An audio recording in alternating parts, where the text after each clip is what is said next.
Good morning, everyone, and welcome to the final ENRD Rural Inspiration Awards. This is hosted this year as a forerunner to the EU CAP network launch.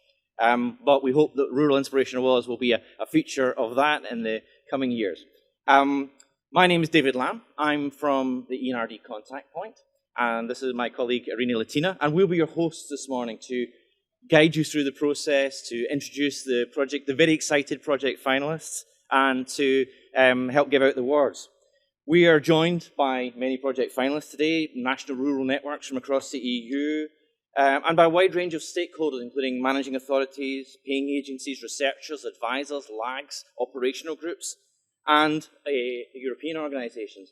And not least, of course, we have the attendance and support from the support units of the ENRD network and the EIP Agri network, because, of course, shortly we're coming together in one new network. But also, of course, we have the support of the European Commission, and notably today, Mr. Golubievsky, the head of cabinet for the Commissioner for Agriculture. He will speak to us shortly, and we're also joined online by a wider audience. But this year, Rural Inspiration Awards, the focus has been on inspirational EAFRD and EAGF supported projects in 4 categories. Green futures, digital futures, socially inclusive futures, and resilient futures. And I'm going to ask my colleague Irina to tell us a little bit about the project entries. The project entries were proposed and described by national rural networks. There were 111 entries in total, and a screening of them resulted in 6 shortlisted projects per category. A jury composed of different stakeholders judged and selected a winner per category. And in addition, a popular vote was launched where all rural stakeholders could vote for their favorite project. And this popular vote closed on the 4th of October. We will soon discover the winner of this category, and thank you so much for voting. At this point, I'd like to signal that the standard of the and quality of the submissions, as it has been for the past 3 years, was extremely high. It keeps improving if that's at all possible. So there's a massive compliment to be paid already to the 24 finalists in the room. And we'll provide and promote further details of all those projects. Everyone who's shortlisted gets a further clarity on the ENRD website, through the new CAP website, and through other European Commission initiatives. But let's get this ceremony properly started, and for that I would like to ask Mr. Golubievsky, the head of cabinet of the Commissioner for Agriculture, to join us on stage and say a few words. Mr. Golubievsky, please.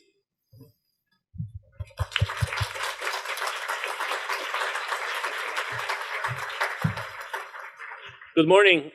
First of all, welcome. I'm very happy to be with you. Unfortunately, Commissioner is with a very important message at the European Parliament today, so I encourage you to all listen, because there will be some announcements to be made on fertilizers. And you know better than many as to how problematic and difficult the situation is on that front.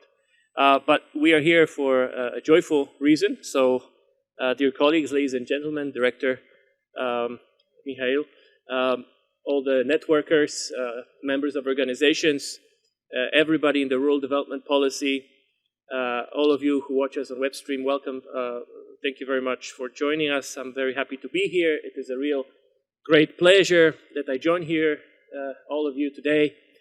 I remember how at the virtual Rural Inspiration Award ceremony last year, my commissioner expressed his wish to be able to see you in person. And unfortunately, I think we'll have to wait for another edition of a maybe new type of award, because it will be a new organization that you're launching today. But I think hopefully Commissioner will finally join you. This is an interesting special venue, I've been told, designed by an interesting architect called Michal Polak, and it's an inspiration to bring us all together. The Rural Inspiration Awards recognize inspiring initiatives co-funded by the EFRD, and most importantly, commitment and hard work of individual project promoters, you. They demonstrate the contribution of rural development policy towards a sustainable, green, competitive, innovative, and inclusive rural Europe. For me, my commissioner, they're also an occasion to see how projects really make a difference and can serve as an inspiration or inspirational ideas all across the European Union. And I'm also particularly happy that this year the Rural Inspiration Awards ceremony followed the Rural Pact Conference. You're probably all very familiar with the Rural Action Plan that the Commissioner and the Commission rolled out last year. It should be an encouragement to all of us and all of you to join the Rural Pact community and to engage towards working for the good of our rural areas. And I think this is a good backdrop to what we're doing here today. The topic of this 4th edition of the Rural Inspiration Awards is "The Future is Youth." And it was a real pleasure for the Commissioner to learn that there are already so many projects developed and implemented by young people which can serve as the inspiration to all of us for our rural areas. Commissioner is extremely keen on generational renewal and preserving the substance of our rural areas and our rural economy, which really is the young people. I want to congratulate the representatives of all the 24 shortlisted projects. I know that there have been over 100 projects nominated by the national rural networks. The competition has obviously been very tough. Whether you receive an award or not, be proud, because your hard work and achievements are priceless. I would like to thank you on behalf of Commissioner for your work and great inspirational value on what CAP and EFRD can do. With this message, I will hand over to our moderator. I wish you the best of luck.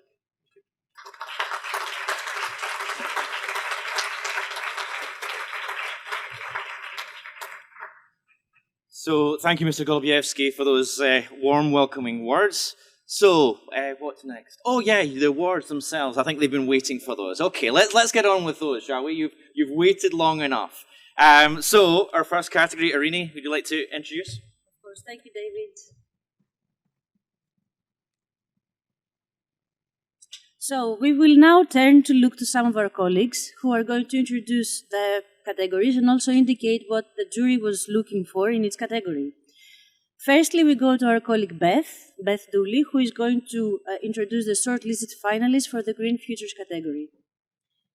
Thanks very much, Irini.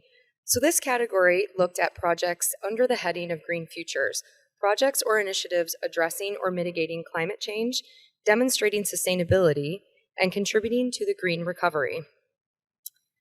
The nominated finalists in this category are, from Germany, Naturlichdorf, from Italy, The Circle, from Slovenia, Wood Phoenix, from Slovakia, Krasnosadi, from Estonia, Wola, and from Finland, a biogas plant investment partnership in circular economy.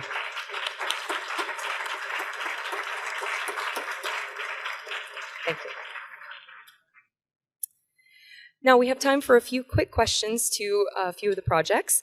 Our colleague from The Circle, what was the most positive aspect for the environment that came out of your project? Thanks to our system, we, of course, are able to save 90% of water versus traditional agriculture, and we are able to not use pesticide or chemicals, and moreover, we break down all the hard work for the workers typical of the traditional agriculture. Thank you. And over to our colleague from Krasnosadi. Same question to you. What was the most positive aspect for the environment that came out of your project? Thank you. To answer your question, I will help myself with a statement that Mr. Craig Foster said, that only after we spend thousands of hours in the nature, we are able to develop gentleness. And this is the most positive environmental impact of our forest education. Thank you so much. And now we have a short video of all the finalists.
Back to you, Irini.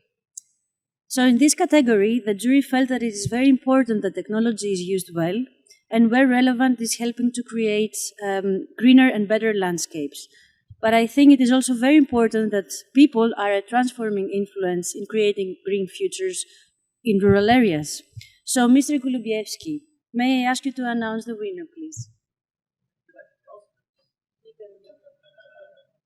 Okay, it's a real pleasure. The drum rolls are rolling. The winner of the Green Futures category is Wula from Estonia. This afternoon. Congratulations.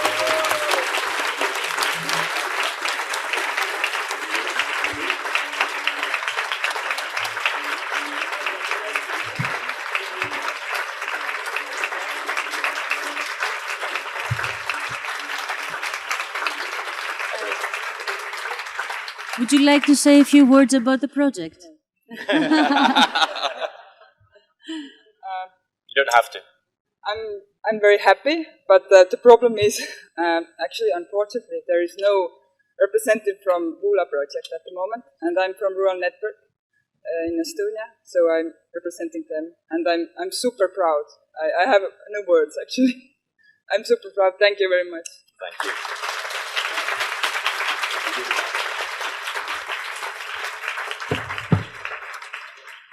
That's not a big problem. I can say a few words about Wula.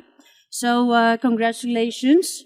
Wula is a project from Estonia. It uses waste wool to replace plastic bubble wrap in a very sustainable way.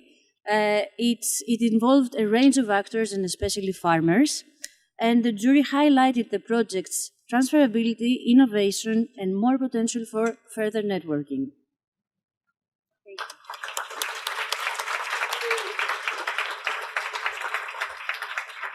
So we move quickly on to the second category because you're eagerly awaiting, and this category is digital futures.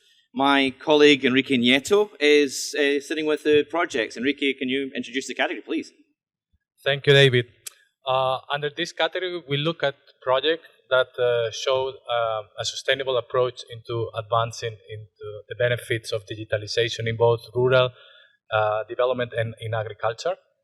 And the nominees in this category are from Austria, Mainz Vine, My Pig, Living Museums, Museos Vivos from Spain, Mobili Luozzi, a mobile guide for rural residents from Finland, from Estonia, enhancing the digital creativity of young people, from Finland, HLS Robo, and finally from Ireland, Broadband for Our Community. Let's give it a round of applause.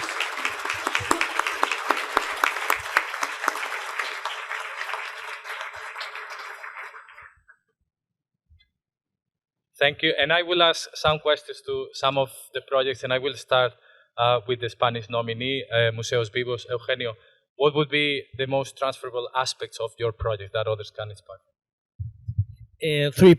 3 points. One, a cooperation between public and private sector, main objective in leader. Second, promote the rural heritage to young people. And third, I think living museums allows open and reopen museums 365 days a year and 24 hours a day. Thank you very much. So from the south of Europe, we move now to the north. Katarina, from the Finnish project Mobili Luozzi. Sorry for my Finnish. What would be the core aspect you would like to highlight from your project? Thank you. Yes, our Mobili Luozzi concept helps immigrants and newcomers in our area. People of all backgrounds can have equal access to information. This electronic service holds some of the most important information in one place. With the support of leader Ravaka, we were able to build a platform where you can find the services of cities and municipalities, companies, and the third sector, all in one place. And this concept is scalable and transferred in all over the world, not just only in Finland, all over the world. And we use open data and automation and even AI in our concept. Thank you. Thank you very much. And now we move to our island. Jim, as project coordinator, what would you like to highlight from your project? Thank you. Well, I'd like to highlight that anyone can do what we did. Anyone can build their own fibre to the home network. All you need is poor broadband and a community that cares. And we came up with the recipe and the ingredients for this, so we'd invite other communities to come and visit what we've done and see what we've done. And they too can have top quality, future-proof broadband, and all the things that come with it: social inclusion, investment, people living in the area, able to work remotely.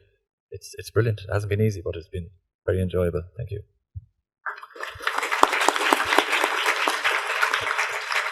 Thank you very much, Jim. And now we will watch a video to get to know a bit more about the project.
So thank you to all the nominees, and let's get to know now the winner. Back to you, David. Thank you, Enrique. So in this category, the jury was looking for the role of people and networks in transforming our society and our rural communities. The need for smart rural areas, smart villages, and the technologies they require, which must also be complemented by the skills to implement them, and the projects, therefore, which create them. So, Mr. Golubievsky, may I ask you to announce the winning project in this category?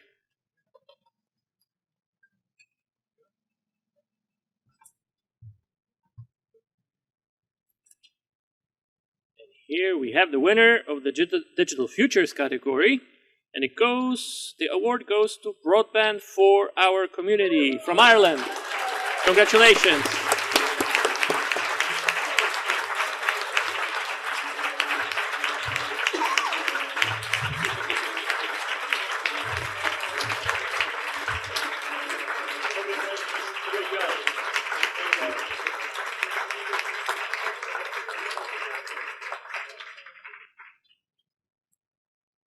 Would you like to say a few words? You're more than welcome to do so. obviously I'm overjoyed with this. This is like a dream. I never expected this from Pilltown in Ireland. I'd just like to say a big thank you to Kilkenny Leader for coming to us with the idea. And thanks to all the people on Broadband Fair Community, the board, all the people who came to all the meetings week after week during lockdown, all the people who weren't late or going door to door. Special thanks to Paul Welsh, my right-hand man, getting up every morning and seeing what we're going to do today. Got this over the line. And if anyone wants to come and visit, we'd happy to show you what we did and how to do it. Thank you very much.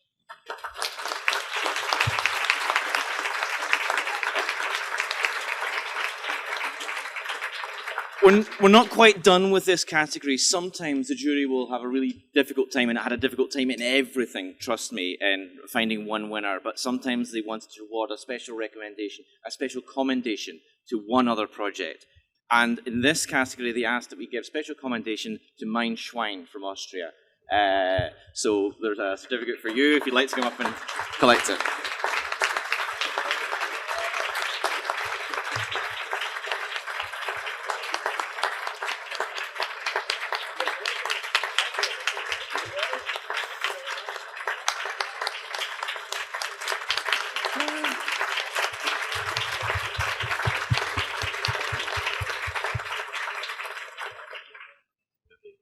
Thank you.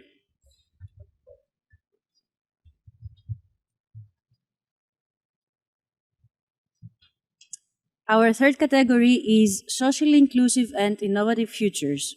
I will ask our colleague Veronika Korsekova to introduce the category and the finalists. Thanks, Irini. In this category, the focus is on projects which effectively make rural communities more inclusive and which are innovative. The nominated finalists in this category are from Germany, You and Me,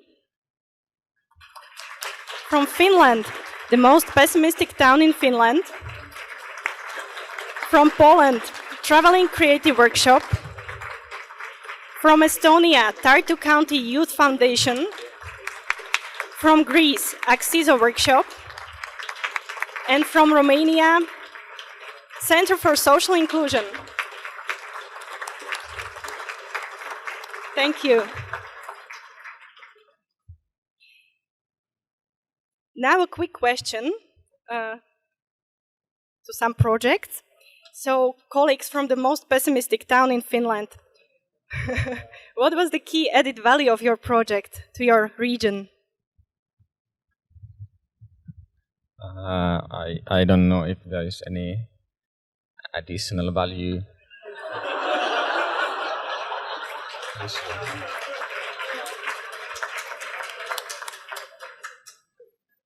We have brought attention to the world that Puolankaava region is not dying town, it's dead already.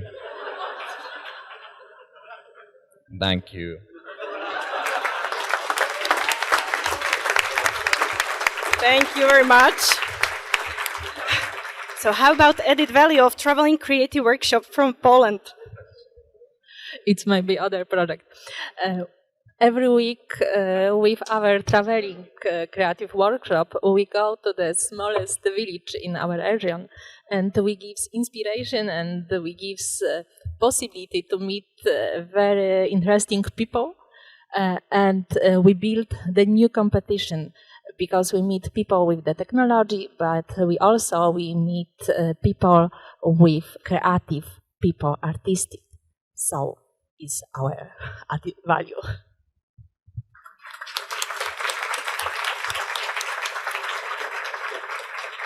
And one more project. How about Tartu County Youth Foundation from Estonia?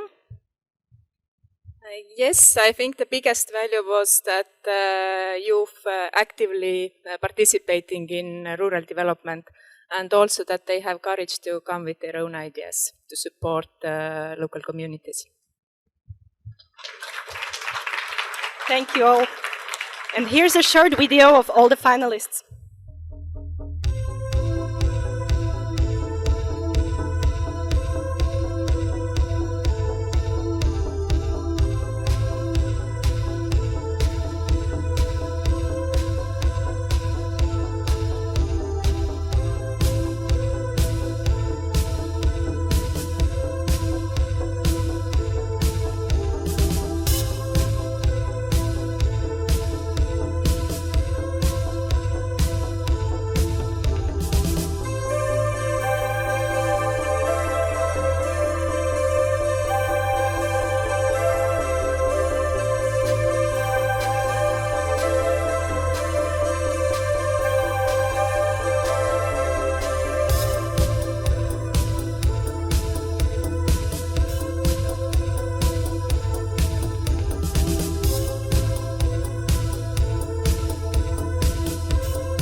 And now back to Irini. The ongoing work on the vision for rural areas demonstrates that we need a society that is socially inclusive. And in this category, the jury looked at how innovation can also be a driver for that step change in approach. Mr. Kolubieski, may I ask you again to announce the winner? Drum rolls.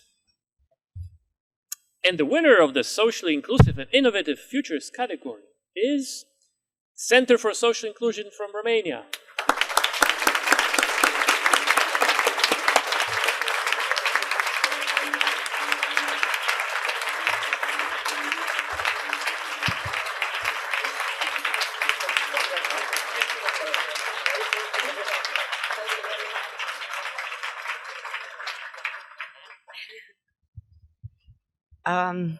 I have no words to express what can I feel now, because I am very, very proud for this prize, of course, and I want only say many thanks to my team, because it was a hard work with the young people, minority and vulnerable groups. But we want all time to help to discover their voice in the rural area and to develop their community. Thank you very much, and I am very, very proud.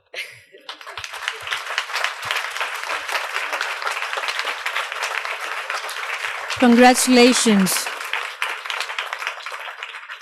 A few words about the winning project, which the jury recognized for the breadth of the approach in addressing social inclusion towards young people and for the very high level of transferability that the project presented. The jury discussed all the categories in great detail, and in this particular category was very tightly contested. So in this instance, the jury wanted to award the status of highly commended to both you and me from Germany,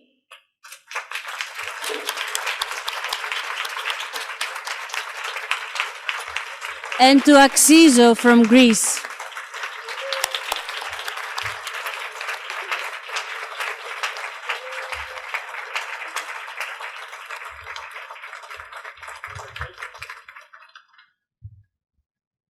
Thank you very much. Thank you very much.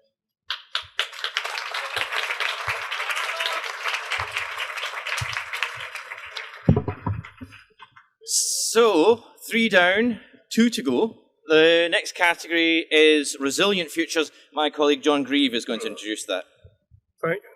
Thanks, David. With the fourth category, I can only drop the ball from here, but I'm going to try not to. So this is demonstrating the strengthening of rural resilience, and this is right across rural Europe. So we're looking for a real impact on strengthening resilience, especially in pessimistic places. So what we're going to do is cover a wide range of the community value chain and a broad definition of sustainable future-proof projects and initiatives. We're going to cover that whole range. We've got 6 finalists here on my right, 6 examples here. So we'll start with Italy, from Sardinia, Elena and Enrica, who unfortunately can't be here. This is Nicola, who's from the managing authority. He's neither Elena nor Enrica. So congratulations to him. From Finland, we've got Agrofibers, who are behind me here. From Austria, we've got, from Greece, we've got the red cow breed. Don't forget the red cows. From Austria, we've got the creative apprentice world here with Barbara. From Belgium, we've got Silva Nurseries. And from Poland, we've got implementing direct deliveries to consumers.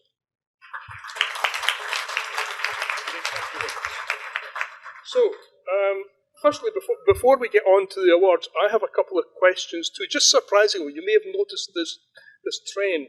We have a couple of questions, but we've got a couple of victims here who, a bit naive, they volunteered to answer the question. So our question to you is, what do you think the most lasting achievements that we've develop through your projects. And the two volunteers here are Barbara Stumpf from Creative Apprentice Worlds. Barbara? Thanks, John. Hello and good day to everyone. We are a leader region in Eastern Styria, and our approach is that we support the social and technological innovations in every project. And the most lasting achievement in this project is that we highlight the rural career opportunities in craft trades for young people in Austria. And what we are doing is a very practical approach. We have 25 mini working benches. You will see that the video clip, and we are working together with the pupils, the entrepreneurs, and the schools, and we want to transform the job market and to show that pupils don't have to go away from their home area. They can have a career at their home place. Thank you. Thank you very much, Barbara. And I'm now going to ask Tim, or Timo, as it said on his sign on his seat. I think we've converted Belgium into Finland just because we're dealing with forestry. So a great project from Belgium, from Tim, which he'll explain to you. Thank you, John. We have one thing in common, actually. Our language sounds very difficult to understand. So as Finnish and Flemish, it's quite difficult. Very good, very good. No, our company is a commercial company. We are a production company of 25 million plants every year. We are also awarded as Export Line, the best exporting company in Flanders by Flanders Investment and Trade last year. And innovation is one of the driving actors actually in our growth of the company. With this kind of innovation that we're presenting here is our grading machine, which enables young, new, inexperienced staff to help us grading plants, so selecting qualitative plants for our customers in a very efficient way. So that means that young people can come into the company, help us, and still create an added value to the business. Thank you.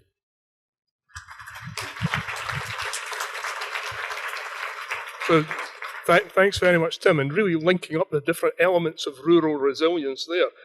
So here's the short video. We'll run through that.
is back to you, David. It's your big moment. Thank you.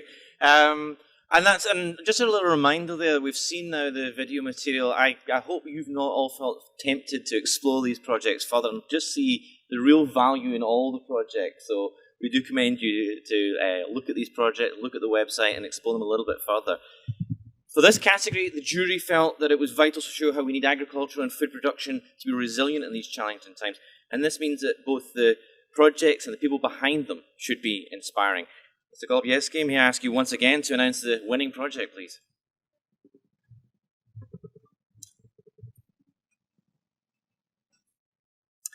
And the winner of the Resilient Futures category is Red Cow Breed from Greece. Congratulations.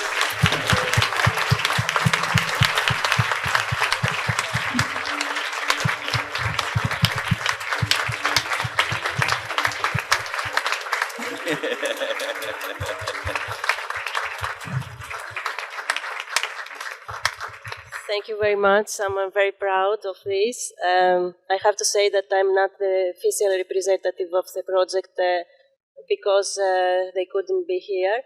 And I have to say 2 words about the project. When I called Anna, who is the breeder, and I announced to announce her that she has to be here if she wins. She told me that thank you very much, Gabriela, for this opportunity, but I can never leave my animals behind because I have to be every day in the mountains to take care about the cows. So this award goes to Anna. Anna, σε ευχαριστούμε πολύ. Είμαστε πολύ περήφανοι.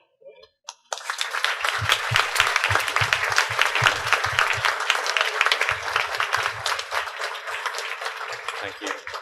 Thank you, Gabriella. That means that we need to make sure we get video footage of you passing on that award to Anna and to the cattle. Yeah. Congratulations. A few words about the winning project, about Red Cow Breed. The jury found it had real strong economic benefits, an innovative approach, and good use of technology, and that full chain marketing approach was something that was really recognised. So, Irini, we're almost done, but there's one more to go. So we have the winners across the 4 categories, but we are not done just yet. We now turn to the popular vote. For the past 2 weeks, we have made the link available for an open vote on the most popular project from all the categories, which included a youth component. We received over 7,400 votes, and the vote closed on Tuesday.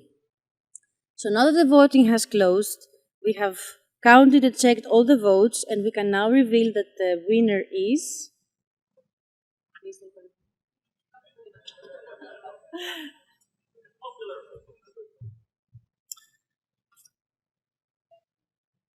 And the winner of the popular vote is the most pessimistic town in Finland. Congratulations.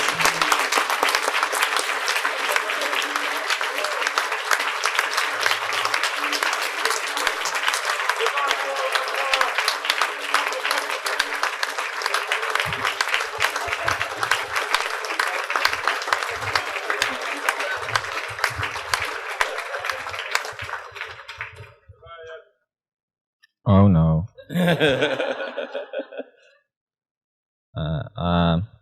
I wasn't expecting that we would win anything, so I didn't prepare a speech. I would like to thank my family and my dog, except that I don't have a dog. But if I did have, I would thank him, and then he would say woof.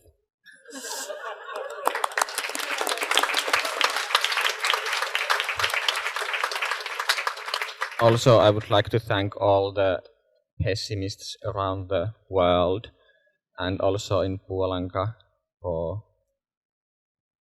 giving us this popular vote. Pessimism seems to be really popular nowadays. Thank you.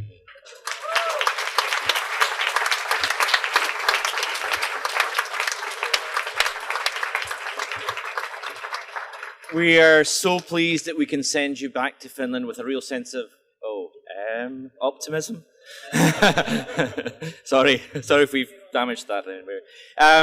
So that brings us to the end of RIA 22. Our congratulations to WULA, to Broadband for our community, to the Red Crow Breed, to the Centre for Social Inclusion, and to the formerly the most pessimistic town in Finland. Thanks, of course, to Mr. Golubievsky, and I'd like to ask him to say a few words as a closing message. Thank you. I'll be very short. First of all, I'd like to congratulate again on behalf of the Commissioner, once again to all the winners. These are really amazing projects, and it really made my day. I hope this recognition of your achievements gives you well-deserved pride and inspires you to continue and build on your good work, and to link it with our Rural Pact process. I always repeat this. I would also want to congratulate all the participants in this competition overall. As we tell our children at school sports day, it is not the winning, but the taking part that counts. I congratulate the organizers of National Rural Networks who nominated projects and the jury, including the popular jury, who are involved in selecting the winners for all their work in making this competition happen. I'm looking forward to seeing you. I hope I can say it on behalf of my commissioner, that he's looking forward to seeing you all in the future, and we'll see how those projects will develop, both the winners and the excellent shortlisted projects too, and to seeing you again next year. Thank you. Congratulations. So just as a concluding point, we try to reflect the diversity of projects, of themes, of geographies, and to run a fair and balanced process from across Europe. To this end, the jury was composed this year of representatives from the European Commission, from the support networks, from EU stakeholder representatives this year, including Copa Cogeca, representing European farmers, and from SEJA, the European Young Farmer Association. And with a balanced geographical representation as well. And I think that's reflected this year. It's really worth saying that we have winners for the first time across 4 categories. So from Estonia, from Greece, from Ireland, and from Romania. And we have finalists for the first time from other member states. We still hope that that means that other member states will understand that while we can be very competitive, completely competitive in some cases, this is not the only way to communicate the superb projects that have been developed, and we will be revisiting all of those submitted entries and making sure that we carry those messages through our website, through our publications in the coming months and years.